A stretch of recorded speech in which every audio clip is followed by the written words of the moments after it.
ভাবছেন আমরা এখন ট্রামে আছি? ব্যাপারটা খুব একটা ভুল ভাবছেন না, কিন্তু ইতিমধ্যেই আমরা পৌঁছে গিয়েছি ডানলপের রবীন্দ্রনগরের যুবকবৃন্দর পুজোতে। এবছরের থিম চলমান কলকাতা, তুলে ধরা হয়েছে ট্রামকে।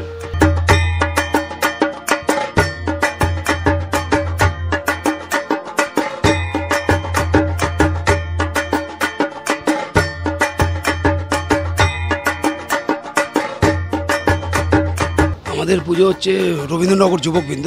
আমাদের পুজো 66তম হচ্ছে, 66 বছরে। আমার নাম, আমি এই পুজোর সেক্রেটারি বিজয় আচার্য। আর আমাদের মেন যে উদ্যোক্তা, মুখ্য সংগঠক হচ্ছে শান্তনু মজুমদার, এই ওয়ার্ডের কাউন্সিলর। তা আমরা এই পুজোটা 66 বছর, প্রতি বছরই নতুন নতুন জিনিস করার জন্য থিমের মাধ্যমে এবার আমরা ট্রাম করেছি। যে ধীরে ধীরে ট্রাম যেমন কলকাতা থেকে উঠে যাচ্ছে, ইস্ট ইন্ডিয়ান কোম্পানি করেছিল, দেখবেন যেমন ঘোড়ার গাড়ি আছে, প্রথম যখন হয়েছিল সেরকম ঘোড়ার গাড়িতে ট্রাম চলতো, সেটা আছে। এখন আমাদের কিছু কাজ বাকি আছে, তা আমরা ট্রামটাকে বিশেষ করে রবীন্দ্রনাথ যুবকবৃন্দ তুলে দিতে চাইছি।